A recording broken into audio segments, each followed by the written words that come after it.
Hello, everyone, and welcome back to English 2367. This is K-Swizzle checking in with my week 7 focus lecture. I cannot believe that next week will actually be my final lectures for you for this class.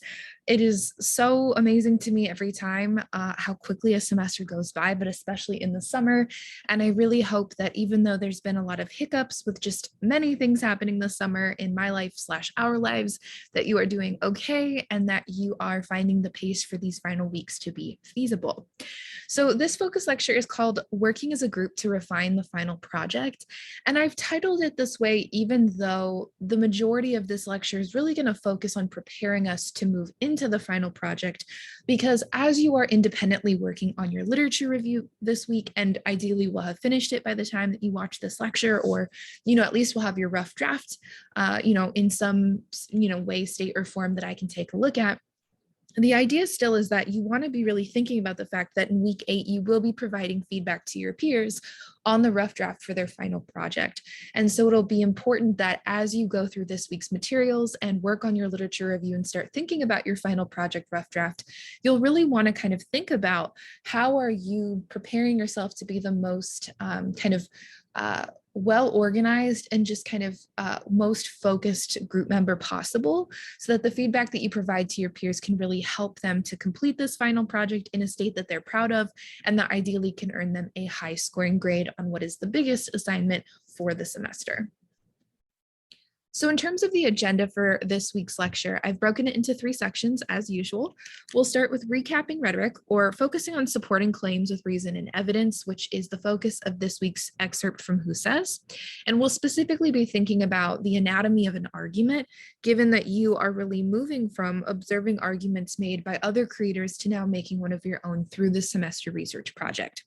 We'll follow up the recapping rhetoric section with how/when to cite from the literature review to the final project, because again, we are working on a scaffolded assignment, which means that I want you to really be cognizant at all times of how the research proposal and literature review really are so closely connected to what work you'll be doing on the final. And so specifically with the how/when to cite section, we'll be returning to some things that I asked you to pause to read from last week's lecture, specifically how to summarize, paraphrase, and quote, and how to write a works cited entry.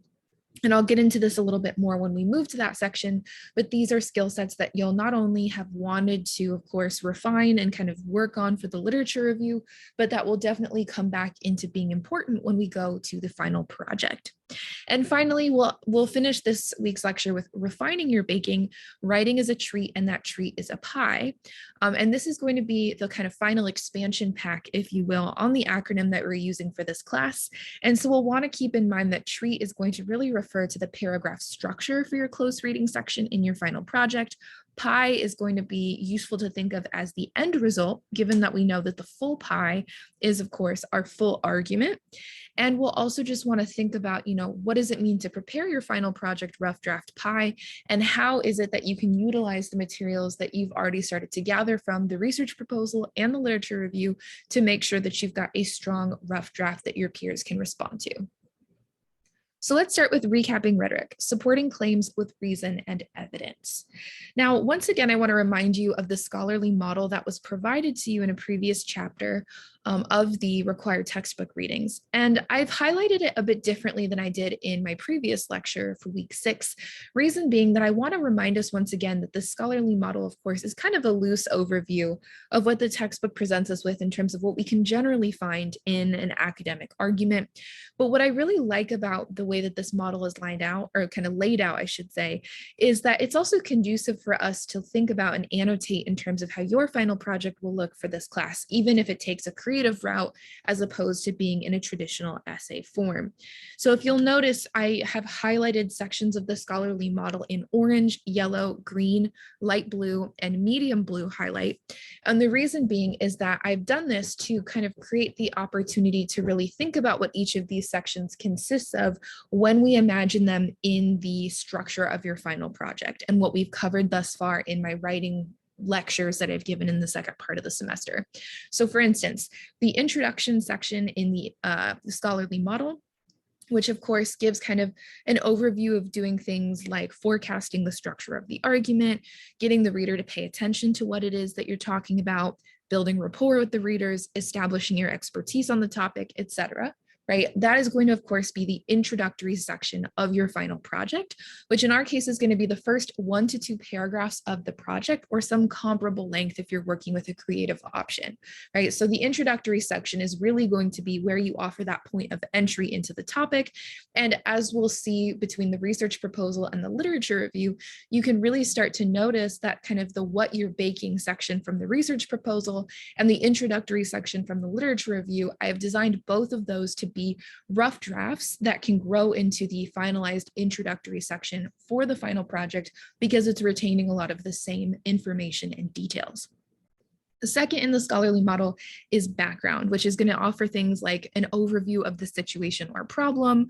It's going to explain the process you use to answer a research question or study a problem, perhaps give some topical history and theoretical foundation, and summarize important sources and previous research on the topic or subject. We can really think of this background as functioning as or being the context section for your final project, which is going to be based on the literature review that you're writing this week. Now, I'm going to get into this more specifically in week 8, but basically what you can imagine is that, and you can kind of see examples of this in the scholarly writing that we read this semester, but following the introductory section for your final project, you're going to need to have some sort of context section that, largely is the bridge between the overview of your argument and the analysis that you're going to perform in the body of your paper, right? And so you can really think of the context section as being part of the introductory section, but what it does is it effectively takes and distills the secondary research that you've performed on your subject and incorporates it into the project in such a way that it gives us some of that background context, historical background, right, socio-political context, whatever types of larger insight that your reader is going to need to really understand the circumstances or the environment of the text or texts that you're working with, right? And so the literature review is really going to function then as you giving us a recap of what have others said on this subject and how perhaps do some of these writings that have already been done on this subject allow us to understand different aspects of the issue, whether that's being more familiar with the topic, whether if that's going to relate to, some sort of historical details that we need to be aware of, et cetera, et cetera. And you'll find that in my feedback on your literature review, I'm going to really kind of add to what I already provided in the research proposal feedback in the sense that I'm going to really offer some suggestions about how you can start to move your literature review in the direction of being helpful for creating this context section in your final project. But for now, we can really understand that kind of our purposes for creating this literature review that you're doing this week and that stands alone is that in a lot of ways, it's providing us with a basis from which you can draw a context section in your final project next week. So really what that means then is that the introductory section in your final project is based off of the intros that you create in the research proposal and the literature review. And the context section is really based on the sources that you engage with via the DISCA method in your literature review for this week. Now, the support section of the scholarly model for us is going to look like primary source close readings and secondary source connections, or otherwise, the close reading section or body of your project. Now, you'll notice, of course, that by secondary source connections, what I mean here is moments in which you incorporate or integrate references to or citations of secondary sources in some capacity in the body of your paper or your project. And the reason why this is important is because oftentimes students will include, the text that kind of provides some of that overall overview background information in the context section for their project.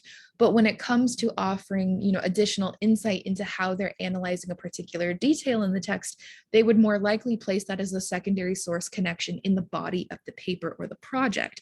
And so when we're thinking about support is going to, of course, be an opportunity to present verification, evidence, and illustrations that support your thesis and are organized in a clear and thoughtful pattern. They're going to really help you to make explicit links back to the claims that you're offering at the start of a paragraph, and of course support the thesis that you've offered at the beginning of the paper or the project. et cetera, right? And so for our purposes, then we can think about the close reading section or the body of your paragraph as really being the place where you are offering the support that is comprised of both analyzing the primary source or sources that you've decided that you want to work with for this project, as well as enhancing those close readings with connections to secondary sources. And so I'll talk about this a bit later in the slides today, but basically you can imagine then that you might take an approach that looks like perhaps having some paragraphs that focus entirely on analyzing details that show your concepts in action in the body of your project, other paragraphs that perhaps really add to what you're analyzing by enhancing it with a secondary connection, or perhaps some paragraphs that kind of blend those two approaches together. Now, the fourth section of the scholarly model, once again, is the consideration of alternative arguments. And as I mentioned, this is an optional addition to the close reading section beyond the primary source close readings and secondary source connections. Reason being, depending on the needs of your project, you may or may not need an alternative argument section. If you are choosing to pursue a topic that kind of focuses in more so on perhaps the affordances of a platform or debates that surround like social media or a certain platform's approach to certain things, right? You may find that it would be beneficial to incorporate an alternative argument section or counter argument section into your project in some manner. I've also seen sometimes students will choose to add these alternative arguments in some capacity into the support section, where they kind of try to like reverse engineer it to kind of show how perhaps the defense or the opposite side of the debate kind of is inadequate in really kind of offering a counter. But this is something we can talk about more substantially if you find that you're kind of moving in the direction of an alternative argument section.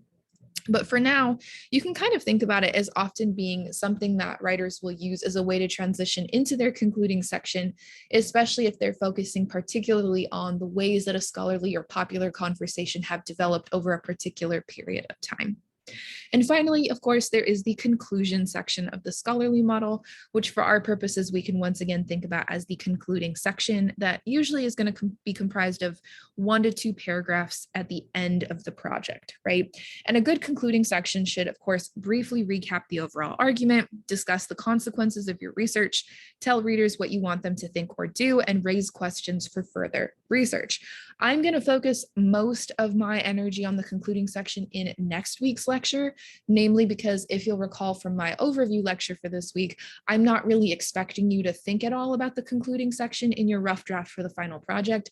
That'll be something that we focus on more so with your final draft of the final project. And so for now, I just want to put a pin in it and mention that, of course, it's something that we're working towards. But as you work on your literature review for this week, you will have kind of your first test run of writing a concluding section of some kind. Now, something I really wanted to highlight from this week's chapter that I think is incredibly helpful is at the beginning of the chapter, it talks about the process of crafting your argument. And specifically, the authors break it down into the claim, the reasons, and the evidence.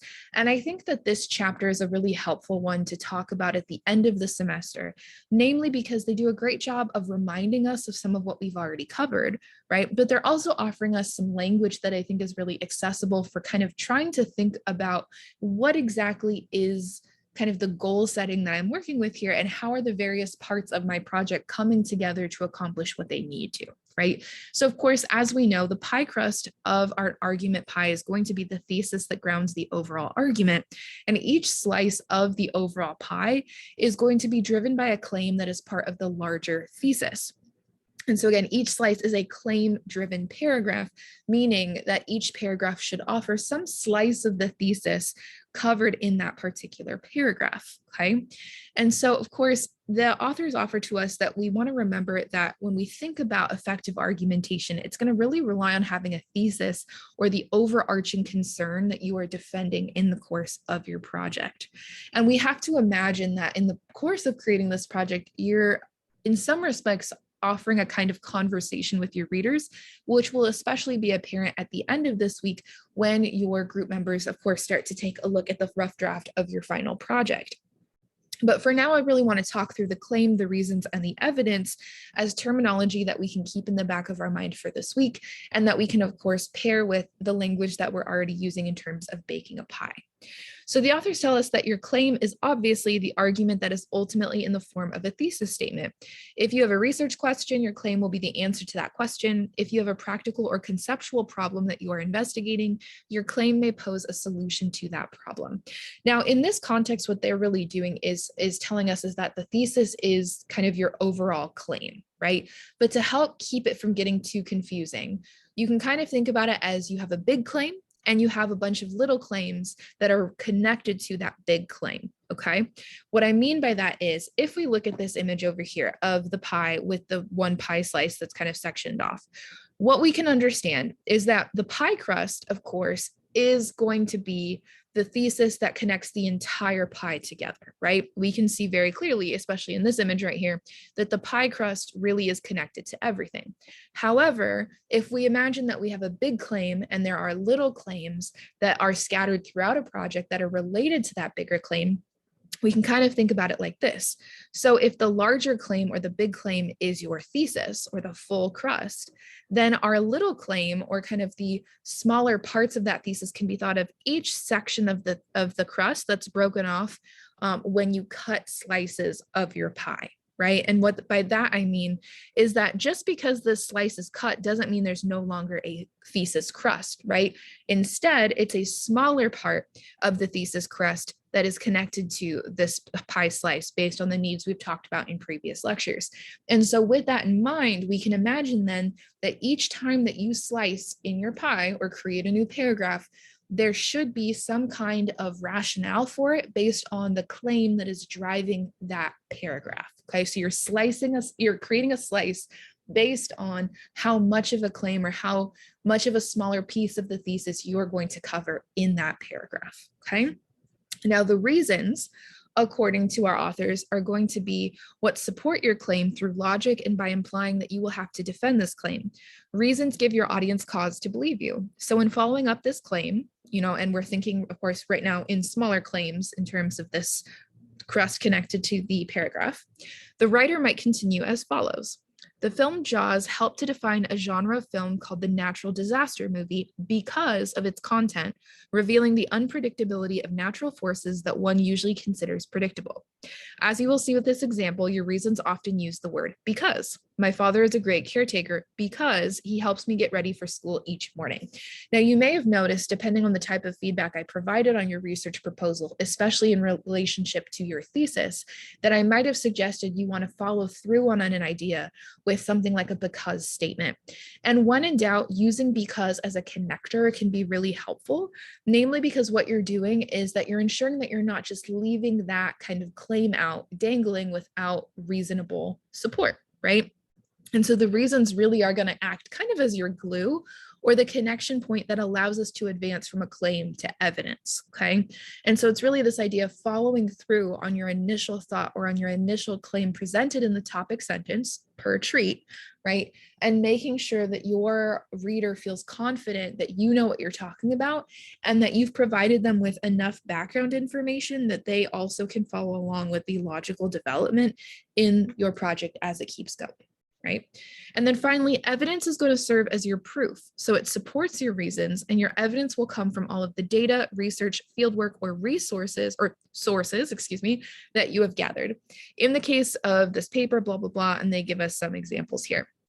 Right. And so they give us kind of, if we look at the second example, my father is a great caretaker because he helps me get ready for school each morning.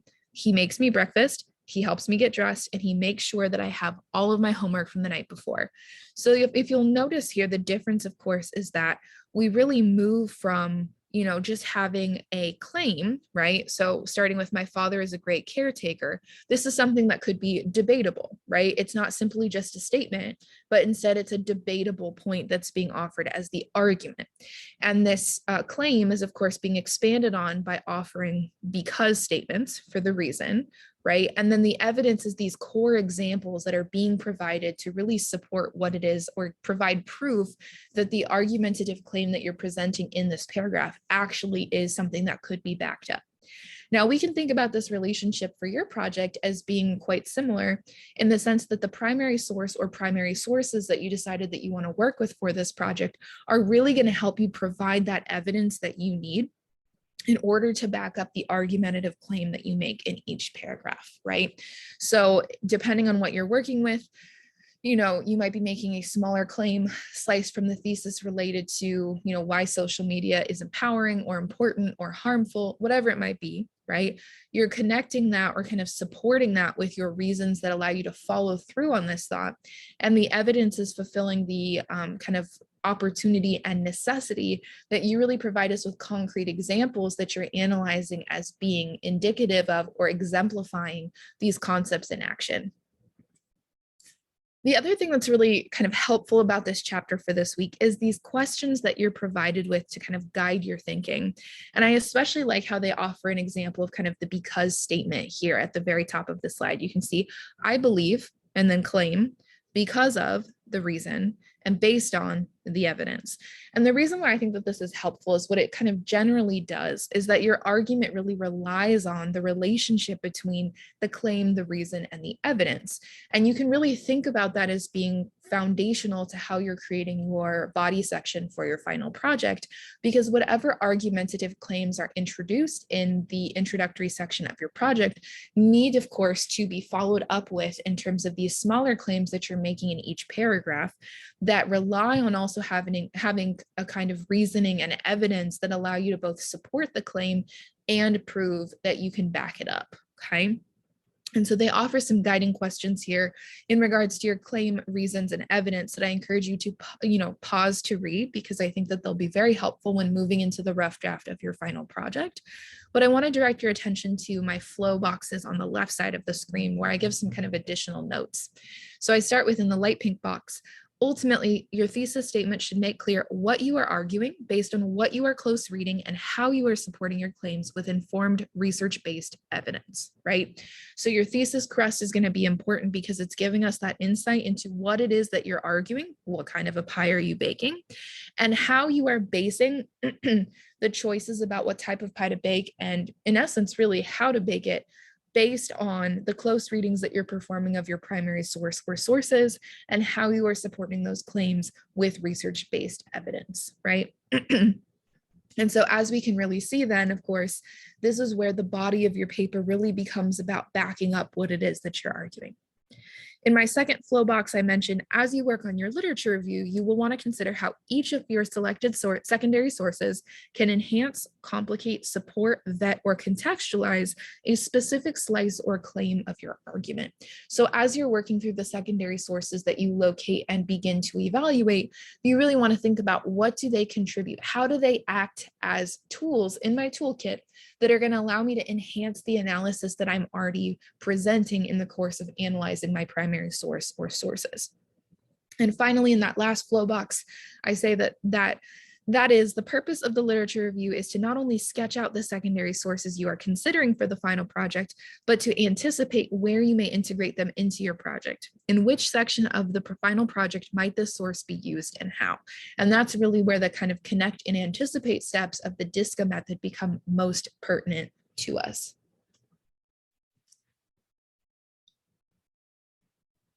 An additional insight offered by this chapter is really about the importance of organizing and strategizing the project as you begin to formulate it, right? And a helpful hint that I offer is that it's useful to think of your literature review as a sophisticated outline or plan for your final project that builds on the foundation of your research proposal by working to refine your thesis with the help of secondary research. It's kind of like you're adding in more materials into the bowl, but once again, we want to imagine that whereas with the introductory section of your final project, what you're doing is you are developing the thesis crust and creating that dough that of course can be molded and kneaded. When it comes to the body of your paper, right now what we're really formulating is your pie filling. And that of course needs kind of that bridge or that connective point or connective tissue of the literature review or context section to really be the bridge between the introductory section and the close reading section. So I wanted to just kind of distill some of the key points from this section of the chapter. They emphasize the importance of making an outline from any notes that you have taken in regards to, of course, the sources that you've consulted, the ideas that you've already come up with in regards to your thesis and argument, et cetera, et cetera. You want to produce an annotated bibliography to conduct that secondary research, though in our case, we are conducting a literature review. When I teach English 1110, for instance, I have students to create an annotated bibliography, in part because the way that they're integrating these secondary sources into the project is a little bit different than what you're doing for this particular project. And in our case, we are using a literature review because I find that based on the size of the project and the needs of the project, it's more beneficial to have these really in-depth kind of approaches to not only offering DISCA, style annotations of each source, but also by pairing that with an introductory and concluding section draft that really draws from the secondary source research that you've conducted and allows you to begin drafting, in essence, the kind of larger outline for this project. And of course, you want to start thinking about or creating a working title between the research proposal and the literature review. And as you move into the final project, you really want to think about, does the working title you may or may not have already created suffice as something that's going to give the insight of kind of a snapshot of what the project is about? I wanted to also kind of break down visually for you what it is that you gather in the course of completing the research proposal and the literature review for this class. And it's a number of things. So with your research proposal, the reason I ask you to complete one is because by the time that you submit the final draft of your research proposal and you consult the feedback from me and your peers, the materials that you have in terms of your toolkit are a draft of your thesis statement, a draft of your title, a topical overview of what it is that you're planning to talk about in the course of your project. You start to think about your argumentative intervention, or what you add to the conversation by making your argument. And of course, this is specifically referring to the popular and scholarly discourse that's preceded your project on the topic. You started to think about your methodology, or how you will support your thesis, right?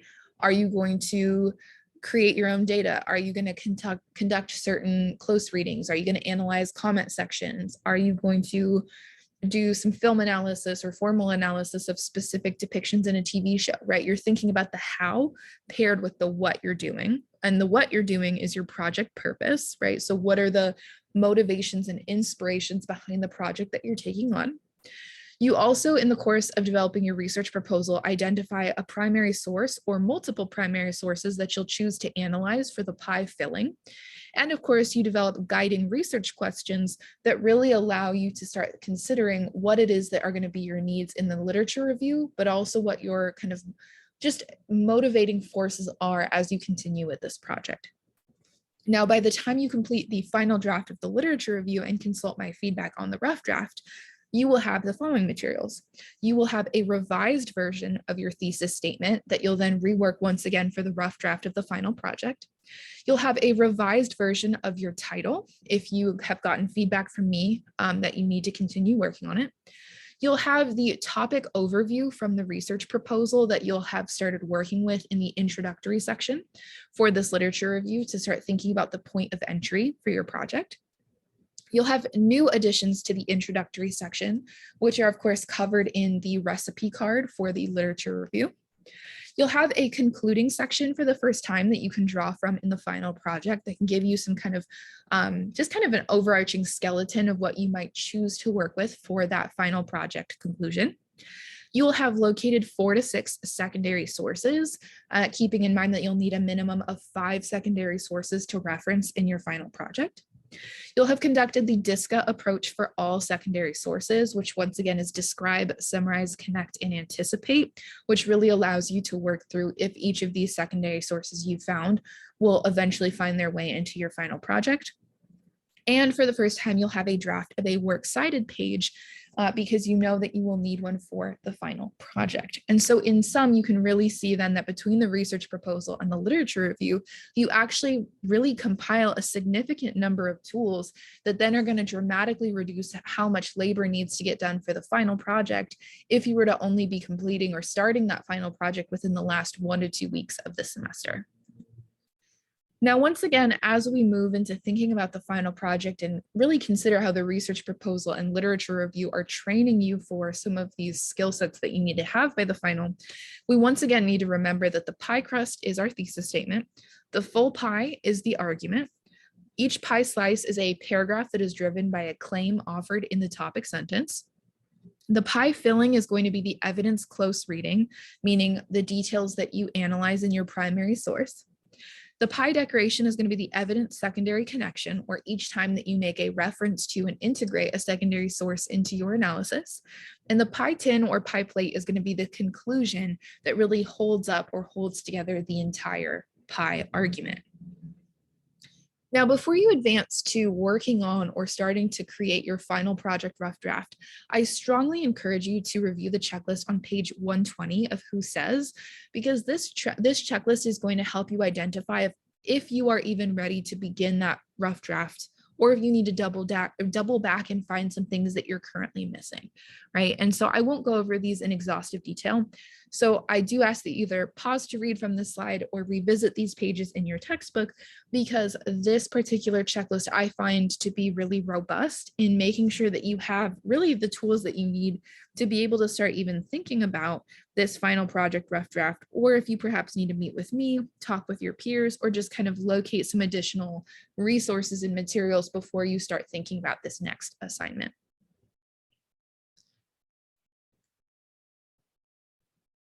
I also wanted to kind of briefly talk about this section in the textbook that really gets into creating the body of your research, which we've been referring to as the close reading section of your project, right? And so up until now, we have worked on essays in chronological order, meaning that we have started with the introductory section, then the close reading / body section, and then finally the concluding section. And with this, what I'm really talking about is kind of how the response papers guided your inquiry into thinking about, how is an essay or an article structured, but also even with just kind of thinking about the research proposal, right? Even though it was a kind of 2 to 4 paragraph document, it still really followed kind of the general flow that we see referenced in this first flow box on the right, or I'm sorry, on the left side of the screen, of having a kind of chronological order, right? Of this is what I'm doing, this is how I'm going to do it, and really starting with kind of what is motivating this project to really give you that point of entry. Now, with the literature review, you may find that it's easier to start the writing stage with the close reading and body section. And depending on when you watch this particular lecture, this may be applicable either to the standalone literature review that you are producing and submitting in week 7, or the variation of the literature review that you'll be creating in week 8 that goes into your final project. But oftentimes I find that as you advance closer to the stage of creating the final project rough draft, you'll really kind of have to identify, are you a writer who writes in chronological order, meaning that you have to have the introductory section done in order to feel confident to start working on that close reading section? Do you need to start with the concluding section, right? It kind of depends on who you are as a writer. And even though you'll have drafts of the introductory section, of course, from the research proposal and the literature review, I just want to flag that it's possible that as you continue working on kind of more in-depth analytical writing, that you may need to start at a different stage in the process to ultimately get to earlier stages that show up in terms of the sequence of the project. Now, I also wanted to mention that a standalone literature review like the one that you're producing this week is pretty similar to an annotated bibliography in the sense that you're synthesizing secondary sources and connecting them to your developing argument, right? So they really fulfill the same purpose. However, while an annotated bibliography is structured as a list of concise 300 to 500 word annotations beneath a citation, a literature review really introduces the relevance of these sources and offers a formal essay that summarizes the argumentative intervention of each secondary source and anticipates how you will use them to support your argument. And this is where, again, to me, a literature review is more useful for our purposes in this class because it's really helping you to advance on the research proposal findings that you've already come up with and ensure that you have kind of a working draft or working sketch that's going to be much more robust and meaningful as you start the rough draft of your final draft or final project, than if we did an annotated bibliography, because in that case, you've got an overview completed on each of those sources, but you haven't necessarily spent as much time thinking about kind of the usefulness of the sources in terms of even just drafting those intro and concluding section drafts. This is going to take us to the how/when to cite section. I'm going to pause really quick to get some water, and then I will be back to cover this portion of the lecture. All right, let's talk how/when to cite, or from the literature review to the final project. Oops. There we go. Really briefly, I wanted to mention that I did include a video on why do we write literature reviews, just in case if you're just in a headspace where you're finding the literature review super confusing. Like I said, this tends to be the most challenging assignment for students. And so I did want to provide this resource in case you're just really just at odds with this assignment or having a hard time kind of figuring out what to make of it or just even why we have it to begin with. Deep. Now, what I want to return to from last week is this section from the book that really talks about summarizing, paraphrasing, and quoting sources. If you'll recall, I encouraged you to pause and read these slides last week because we didn't have the time to really cover them in detail.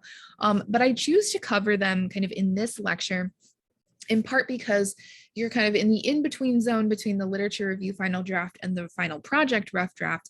And also because I think that really kind of diving into the specifics of these approaches by giving a few examples is the most useful way for me to make sure that they're clearly differentiated from each other. Now, we're probably familiar with these terms, whether from high school English classes or even other classes that you've taken, but I really want to demystify what each of them refers to and really talk kind of just quickly, but still in clear detail about why we use these techniques in the first place. So again, the kind of terms and techniques that we're talking about here are summarize, paraphrase, and quote. And sometimes they're incorrectly used interchangeably. And so we really want to be mindful of that as we do this process of kind of transitioning from a literature review into a final project. So to summarize is going to consist of the following: to capture the whole text in a smaller amount of space, to identify the most important parts of a larger text, and to condense. And so summarize is really about taking something big and making it smaller, but retaining the most crucial elements and details from it, okay? So this is really gonna be a matter of in essence, I kind of like to think of summarizing as you go on a vacation and you take photos while you're on the trip. And when you come back, the summarize process is really about showing kind of the 5 photos that are most representative of everything that you did on that trip, right? So it's distilling, let's say, a week-long vacation into 5 photos that really capture every step or kind of every significant moment that's most important to sort of do that trip justice in terms of retelling it to someone who wasn't there. Now, paraphrase is going to consist of the following: to restate an idea in a different style but maintain the original length, to translate someone else's words into your own phrasing, and to avoid quoting too frequently in order to maintain a consistent tone. So paraphrasing is sort of taking something that someone else has said, but you're using your own words to communicate kind of what the foundations of that idea or that kind of concept is, okay? And so what you're really doing here is you're transforming the original text in some way. And whereas with summarizing, it's about kind of maintaining this goal of taking something big and making it smaller and more digestible. With paraphrasing, you're going to end up with relatively the same length, but the difference is that you're really ensuring that you're taking someone else's ideas and restating it in your own words, but still properly attributing it to them, okay? So you're kind of making an assessment here and realizing that instead of kind of talking in someone else's voice for too much of an extended time, instead you're really distilling those kind of core ideas into a paraphrase. And so I like to think of this then as sort of like you're holding a microphone, and instead of restating what the person before you said into the microphone, instead what you're doing is you're kind of taking that microphone from them after they've spoken, and you're reminding the audience of what has been said by that previous speaker, but you're not handing the microphone back to them to restate it in their own words. Instead, you're really kind of tying together those kind of connective threads, and you're making something new of it by offering your own words or kind of insight into, still referring to the kind of original take that was offered by that speaker. And then finally, with quoting, it's going to consist of the following: to express a specific idea verbatim, to credit an author's original term, phrase, or controversial statement, and to boost your credibility. Now, with quoting, this is, really kind of like copy paste in some respects. It's really going to be this idea of you're saying it exactly how it was said by the previous speaker. it sometimes can be very beneficial if you're writing about someone who's really problematic or has enacted a lot of harm in their content creation, because what you can do is in some ways illustrate the harm by kind of taking it exactly as they've said and showing your reader without potentially maybe like minimizing that harm, or even just kind of like reducing the problematic issues with the statement by putting it in your own words. And also with quoting, you are boosting your own credibility, even though, of course, you are still accomplishing that with summarizing and paraphrasing.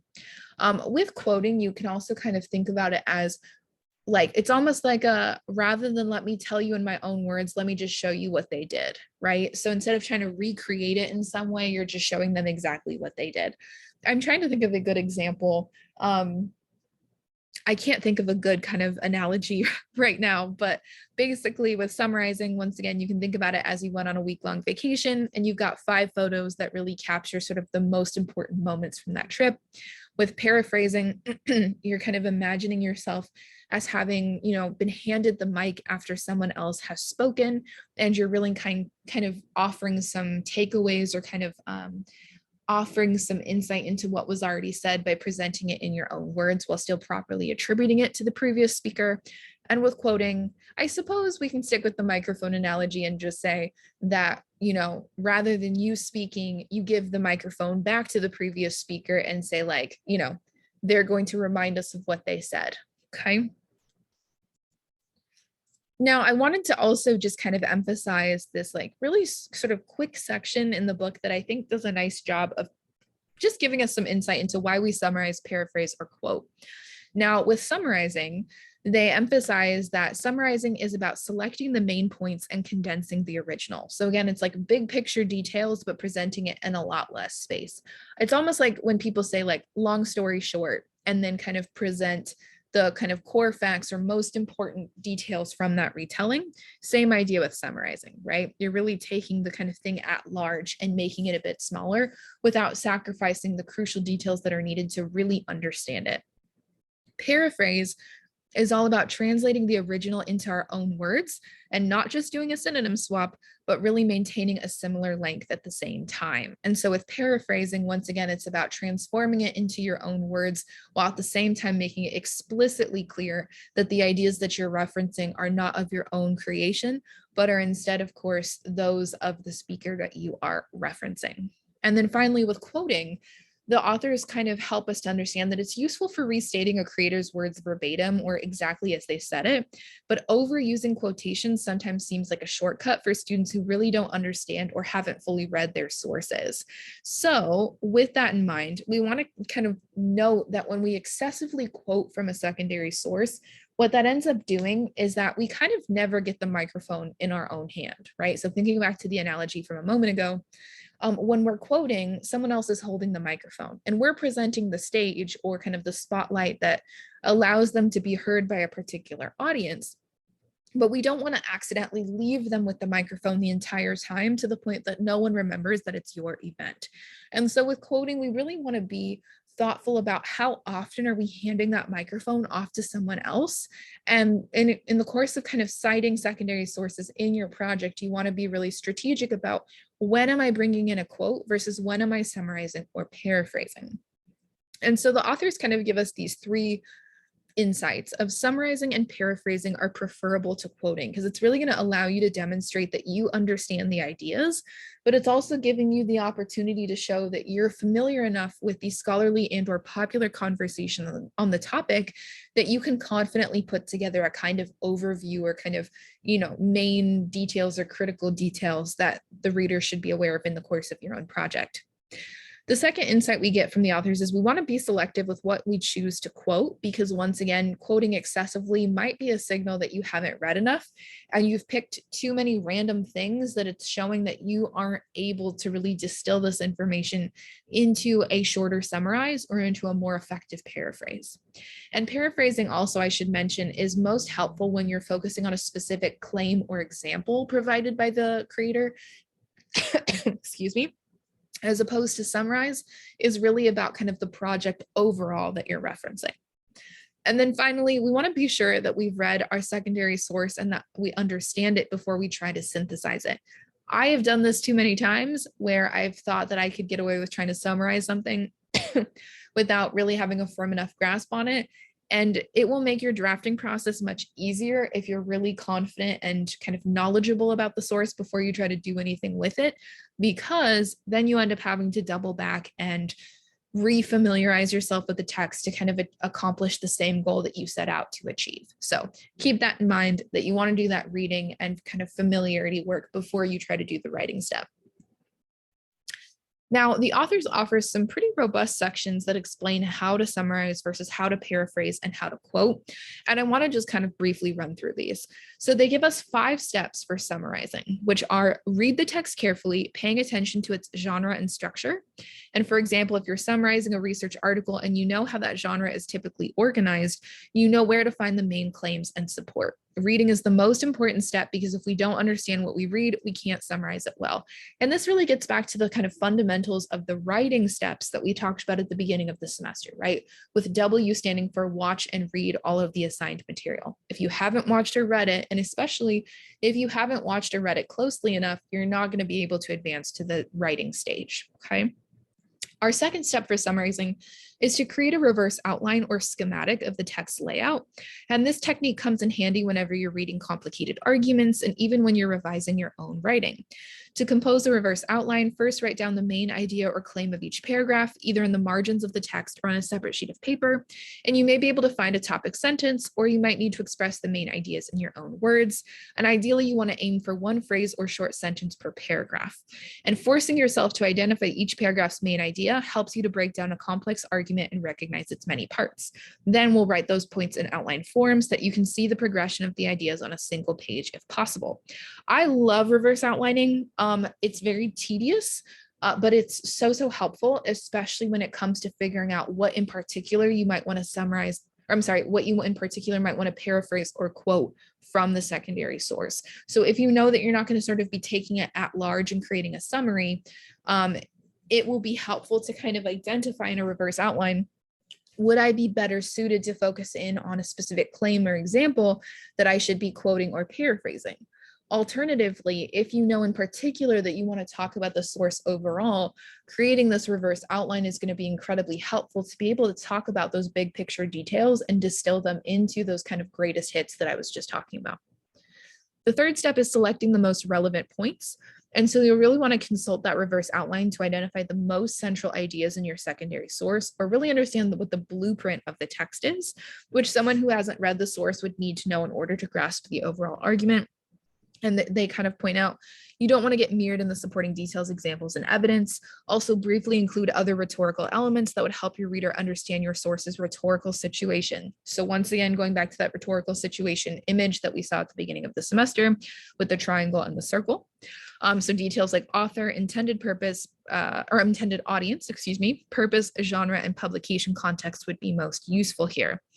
And this is why, if we think about our DISCA method for the literature review, it's DISCA as opposed to being, describe, paraphrase, or describe, quote, right? Summarizing is really the activity or action that you're taking on in the course of DISCA method, because what it's allowing you to do is really see the source from kind of a zoomed out perspective, and to really identify these points of connection in terms of how the article is structured and how the way that it's structured influences the way that the content is communicated to the audience. And then finally, you draft a summary. And you revise that summary. And those are pretty self-explanatory. So I'll kind of leave those at that point. And of course, you can pause to read to revisit those final 2 steps. I wanted to offer an example of what summarizing looks like. And this comes from Sophia Umoja Noble's article that we read for this class. And so I'm going to just kind of briefly read out the example and then kind of talk about how it functions as summarizing. So in the article from Sophia Umoja Noble, she writes, scholars have argued that surveillance measures have a discriminatory effect by race and class that make bodies of color more susceptible to policing and criminalization. Since the passage of the 2001 USA Patriot Act, the role of law enforcement has been expanded, and new state-imposed definitions of safety in the name of national security that disproportionately profile and surveil Black and brown bodies, while acculturating the public to increasing levels of control. Couple of things here. First and foremost, you'll notice that at the beginning she says scholars have argued. And what she's really doing here is she's really summarizing what the scholarly conversation on this topic has consisted of. And in addition to that, what she's doing is she's providing us with kind of a core thread or a foundational insight that this conversation has arrived at collectively. And part of how she's accomplishing that is with the use of footnotes. So you'll see the number 3 here. And if you look at the notes section of the article, you'll find that then she references kind of multiple secondary sources that all come to this same conclusion. Does this mean that these are the only secondary sources on the topic that arrive at this conclusion? No. But what it does mean is that this particular thread of the overarching argument and conclusion are being kind of best exemplified by these secondary sources that she's then referencing and encouraging us to go consult by way of the notes. In the second section or second sentence of this paragraph, I should say, we'll notice then that she kind of transitions to talking specifically about a particular historical event or kind of gives us some context insight. And she once again provides us with a footnote that kind of is not included here, but does kind of the same work of pointing us to specific secondary sources where we can identify how she drew the logical conclusion that she did. And so when it comes to her approach to consulting secondary sources in this particular section of the article, what Umoja Noble does is she summarizes the scholarly conversation on the topic by offering us 2 sentences that really kind of get at what it is that she's saying, right? That kind of allows us to understand that other people have made this argumentative claim before her, but she also supplements that with use of footnotes that can then point us in the direction of those secondary sources. Because if you can imagine, she makes a larger thing smaller by basically doing this process of, instead of citing all of these different sources and making multiple paragraphs out of it, she instead distills the topic into 2 core insights from the scholarly conversation, and then proceeds to offer us footnotes that can then direct us to additional secondary sources if we'd like to see how she kind of did the math of her logical conclusion. Now, paraphrasing is once again going to be a little bit different than summarizing. And the authors, I think, are right to say that paraphrasing is a difficult skill for apprentice scholars to master, and that to paraphrase effectively, you must closely read and fully understand your source, which requires practicing the techniques that they outline in this chapter. And so once again, I really like to think about paraphrasing as being, you're zoomed in already on a small detail, and that's going to allow you to really kind of focus on how can you put into your own words or transform into your own words a particular insight from the scholar, as opposed to trying to take the thing as a whole and distill it into smaller pieces. Okay. And so they give us this example of, this may seem odd, but schools typically do not allow students to recycle papers. For example, you probably cannot dust off a paper you wrote in high school, however long ago that was, for use in a college class. That's the original quotation. And they argue that a failed paraphrase would read as such. It might seem weird, but schools typically prohibit students from reusing papers. You cannot hand in an old paper from high school in your college class. And they make the point that to notice how the failed paraphrase changes a few words, but retains nearly the same sentence structure as the original. And they say this because they want to emphasize that simply substituting synonyms does not create a successful paraphrase. And this was something that came up a few times in the response papers that I received, because it's very tricky to do a paraphrase, right?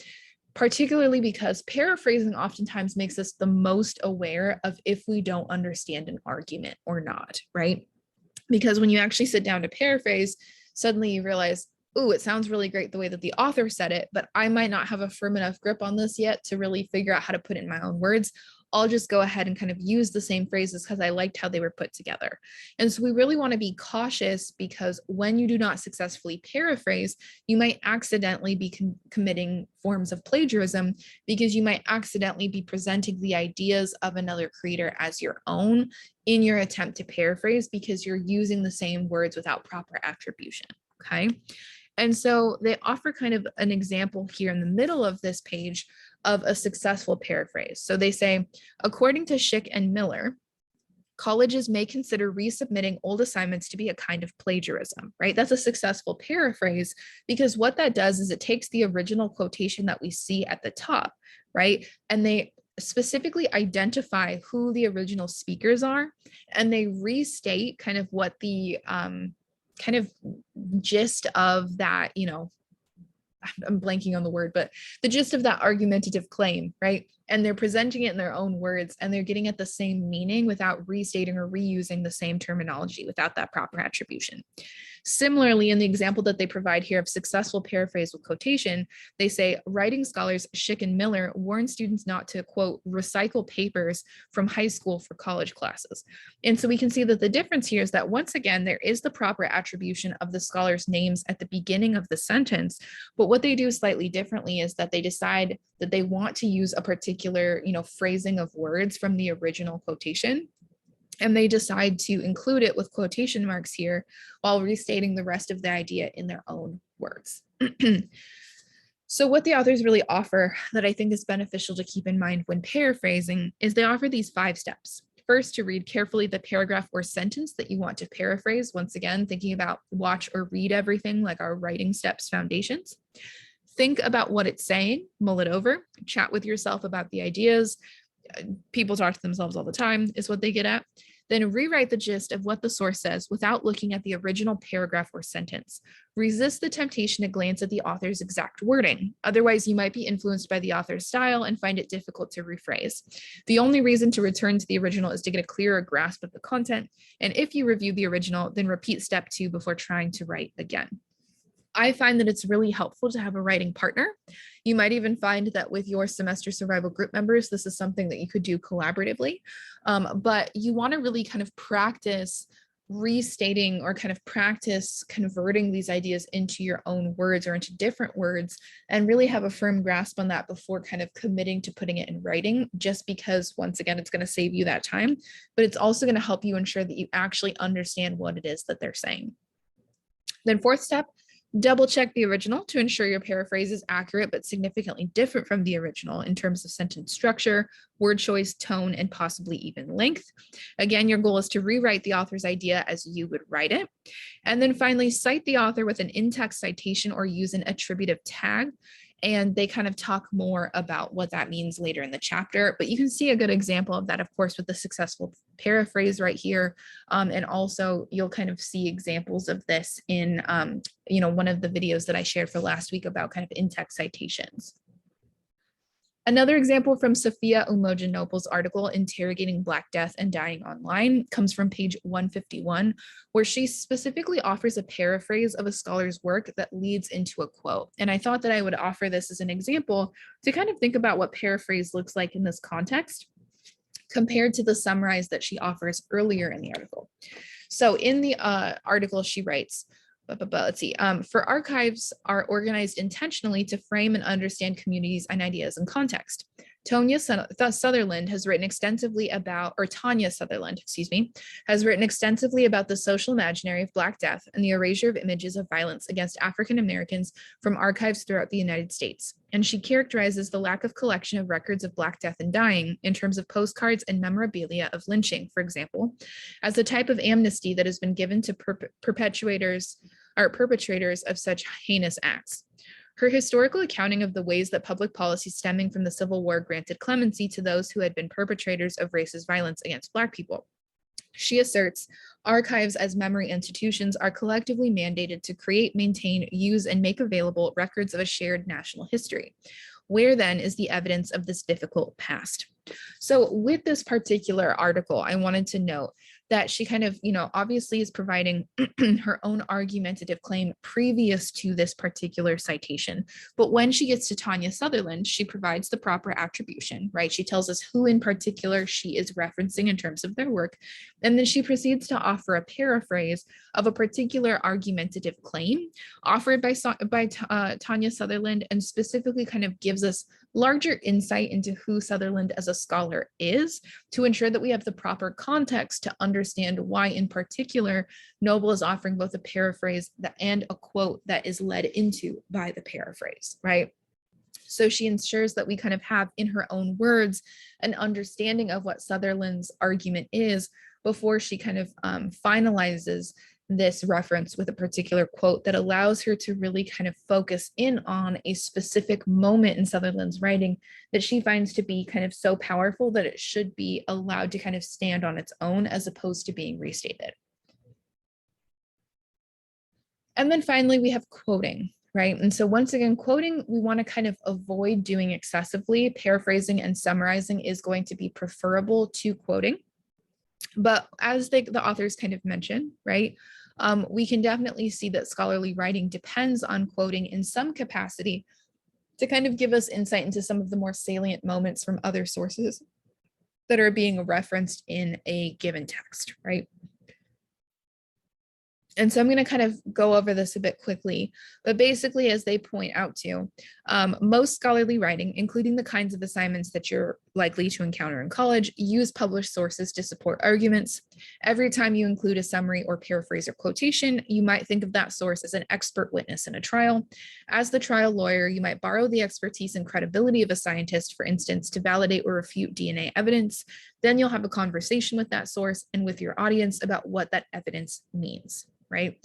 And so unless your readers or your jury in this hypothetical situation already know your source, then they'll expect you to introduce your expert witness and explain why they should trust them.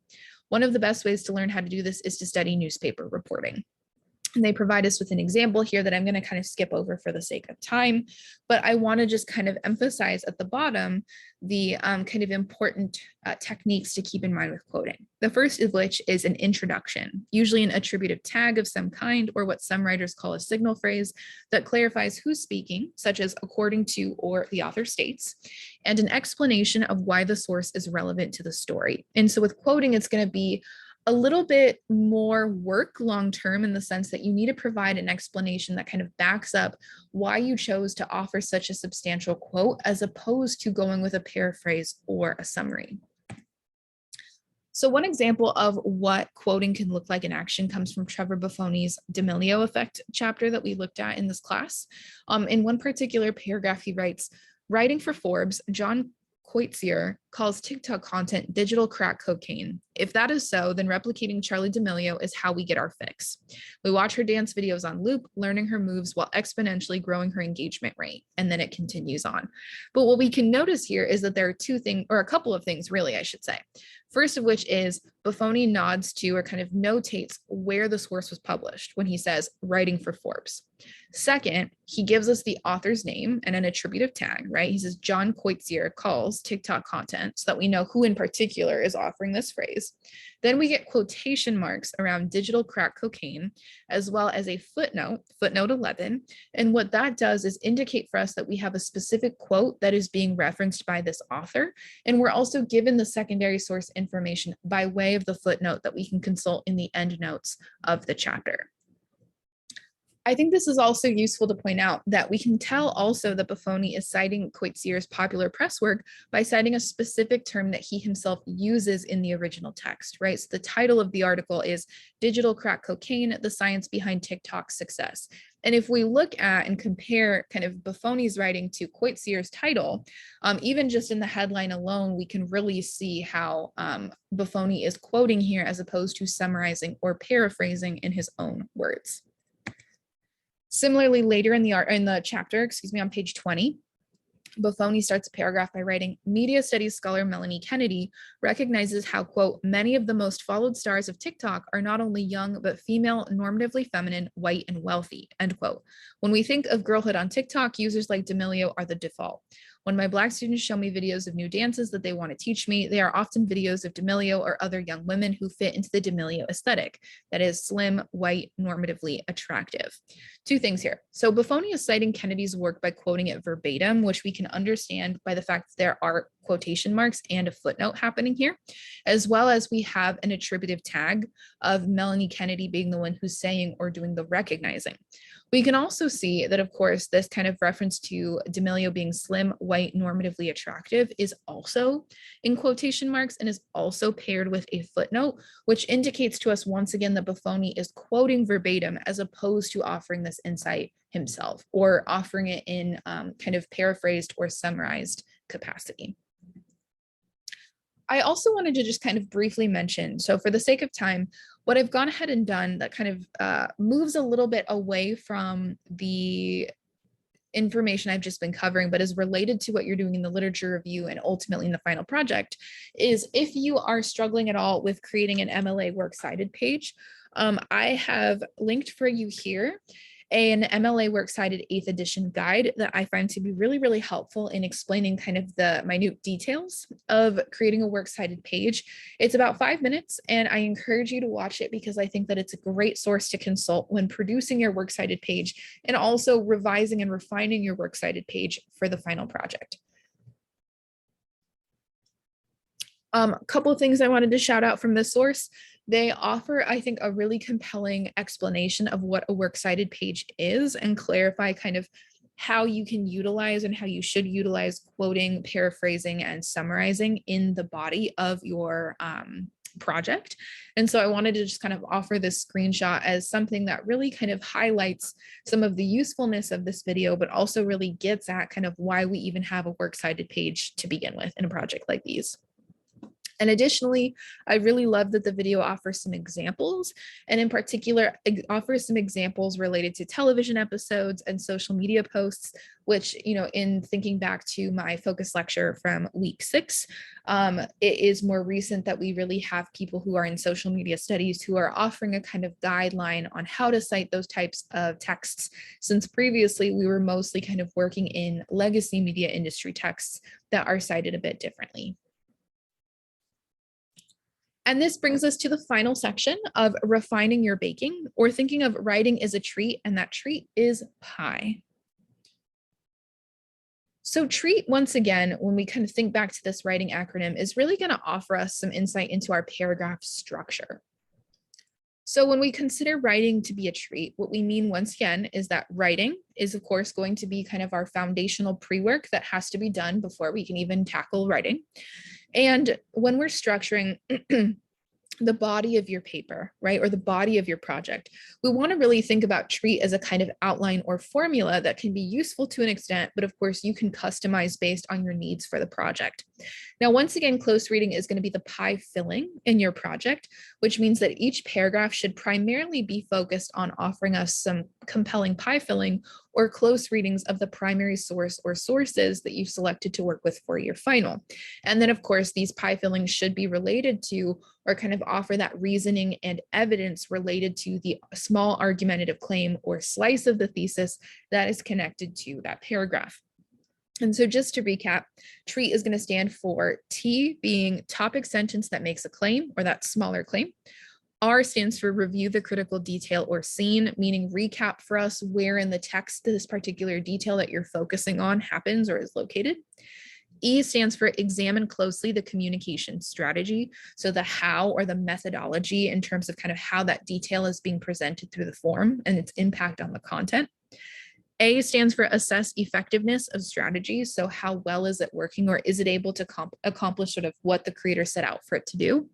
And the final T is transition to next topic, or set up a kind of bridge between paragraphs to make sure that their connection is logical. Now, alongside this, I really want to kind of emphasize that when it comes to secondary source connections, which is also relevant to the body of your project, right, there's a couple of different ways that you might choose to incorporate secondary sources into the body of this project. Now, in some cases, right, and again, remembering that each pie slice is a paragraph in your paper, depending on the needs of your project, right? Some paragraphs might exclusively offer primary source close readings. So looking on the left side here at this pie slice that does not have any type of pie decoration and is instead comprised of the thesis crust and the close reading pie filling, we can understand that this pie slice is an argumentative claim-driven pie slice paragraph that features pie filling made of primary source close readings. Typically speaking, these close readings would be focused on one, maybe two critical details from your primary source that you're proceeding to analyze to help you show the concepts or issues in action from the introductory section and from your argumentative intervention, right? Oftentimes students prefer to have at least a few paragraphs or kind of a few not sections, but a few parts of this close reading section, if you will, that are exclusively dedicated to, really offering those primary source close readings. In other cases, in the body of your project, you may choose to offer a kind of more robust or enhanced version of a paragraph, right? So looking at this middle example here of a pie slice with a pie decoration on top, right? This would be an example of an argumentative claim-driven pie slice paragraph that features pie filling made of primary source close readings, that it also is featuring secondary source connections that enhance the close reading or close readings in some way. So backtracking for a moment, you may find that, obviously when it comes to a typical treat paragraph for the body of your project, it would follow this kind of formula that would create a pie slice that doesn't necessarily have a secondary source, decoration built into it, right? But in the event that you chose that you wanted to create a pie slice that did offer a kind of pie decoration of some sort, you would kind of find that potentially instead of doing an assess effectiveness of strategy, here is where you would kind of, analyze how a secondary source would be beneficial here, or add in a secondary source that can kind of add to what it is that you've already examined in the detail that you're focusing on, right? So it would really be kind of in the A part of treat that you could potentially create a pie slice that has a secondary source connection by way of a pie decoration.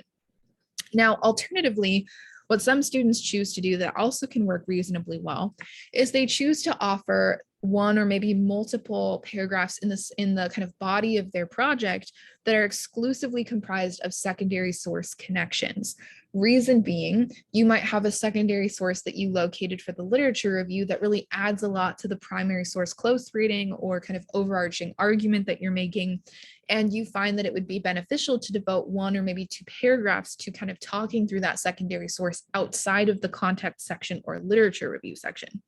In that event, what you'd be really doing is creating a paragraph that's based around this pie decoration exclusively, right? So some students find that what they like to do for the final is they alternate between paragraphs. One paragraph that's a primary source close reading slice, one paragraph that's a secondary source connection slice. Other students like to offer kind of, one slice that is, or one paragraph that is a primary source close reading slice, and the next one is a primary source close reading related to the initial one, but is also paired with or enhanced by a pie decoration secondary source connection. You will more likely kind of have a sense of where you land on this when you start drafting the rough draft of your final project, as well as the final draft of your final project. But what's most important to keep in mind here is that if you have paragraphs in the body of your final that exclusively focus on secondary sources, what you're doing here is offering an argumentative claim-driven pie slice paragraph that features secondary source connections that relate in some way to your introductory section or close reading section. So there should be kind of a logic to why it's a paragraph that's exclusively focused on a secondary source. Now, if you find that it's going to be most beneficial to incorporate your secondary sources into the context section, as well as kind of adding into the A of treat, right, in your body paragraphs, or kind of add secondary source connection, definitely consider doing that. I'll kind of return to this topic next week once you've actually got a rough draft to kind of work off of. But this is something to keep in mind, that depending on the needs of your pie, right, you'll really want to consider where are you placing your secondary source connections in the final project. And I've kind of provided these examples of these various pumpkin pies for a number of reasons. One of which is that they kind of help to visualize, just, to kind of have a point of comparison, right? They help to visualize some examples of where one might place those secondary source connections to really enhance the close readings and the pie filling, right? So depending on the creator, they might decide to place all of those kind of secondary source pie decorations on the left side of this pie, meaning that some of their paragraphs are exclusively primary source close readings, and some of their slices do have those secondary connections kind of added in there in some capacity, right? And kind of this would allow for the possibility that you have some paragraphs that perhaps are the variation of treat that have the secondary source added in. Or it might also allow for the opportunity to have, paragraphs that are exclusively focused on a secondary source in some capacity. Other students, when it comes to their final project, want their secondary source connections evenly distributed throughout their pie, meaning that they might choose to have a secondary source connection added into every body paragraph that they create, which is totally fine if you wish to do that.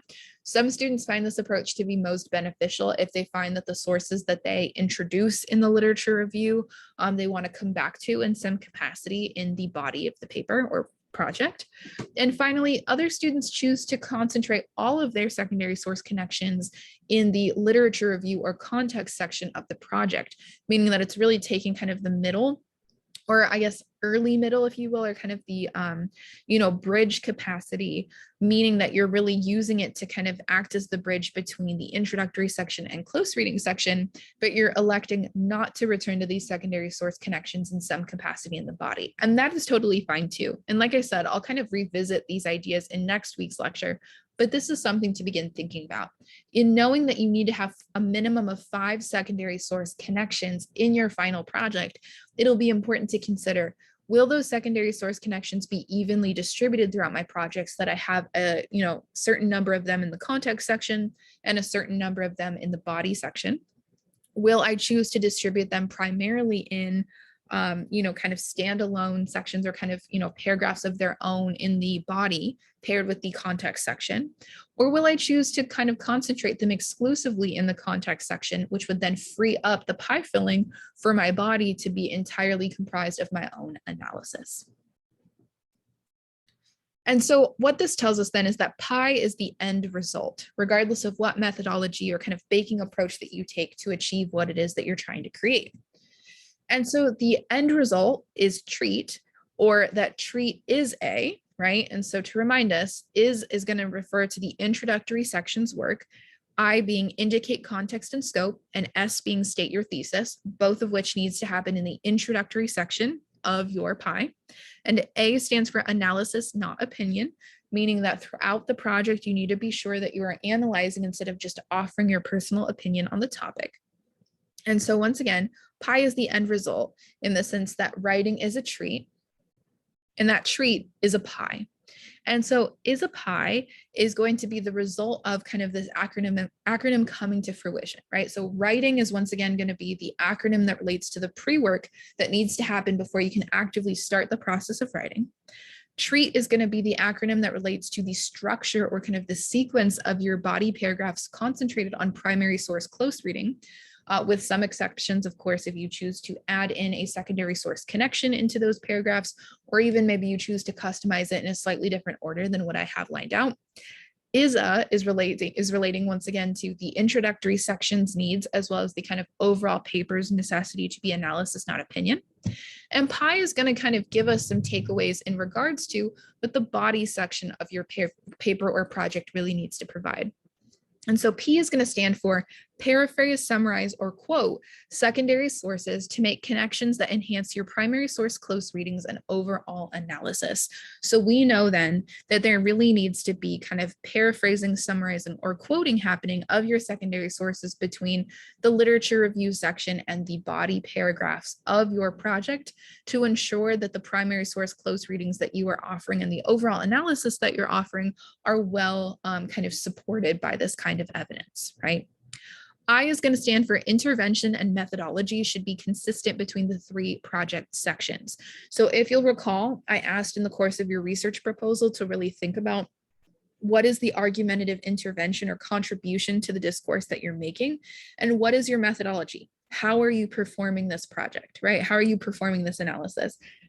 And so what I mean here by intervention and methodology should be consistent between the 3 project sections is that what I'm saying is that you shouldn't be deviating from your argument in the course of the body, right? The argumentative claims that are presented in the body should be consistent with the argumentative intervention that you present in the introductory section, as well as whatever promises that you make in the introductory section about what it is that you're actually going to do in terms of the how of the project should come to fruition in the body section.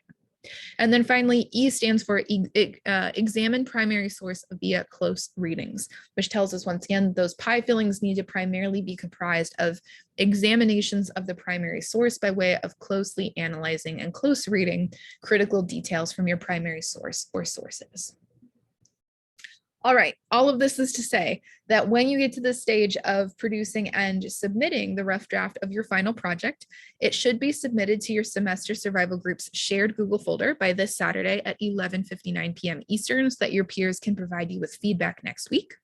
And where you will need to turn that in is you'll see that today I created another shared folder within your group shared folder, a subfolder, and it says like submit rough draft, final project.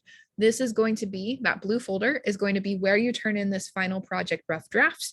And then you'll find that the final draft for this project will of course be submitted to Carmen during week 8. Okay, so your rough draft of the final project goes to your semester survival group's shared Google folder, and the final draft will go to Carmen. All right, everybody, that is everything that I have for you today in English 2367. Another lengthy lecture for you, but I hope that it is beneficial to your process as you start to see these connection points and the kind of development between the literature review, moving away from the research proposal and towards the final project that, of course, is derived from both of these previous steps. I hope that you have a wonderful week. Don't hesitate to reach out to me via email or come see me in office hours if you've got questions, concerns, drafts you want me to read, prompts you want to talk through, et cetera, et cetera. I hope that you're having a lovely week and that you, your loved ones, and your pets are doing well. I will talk to you soon. Bye.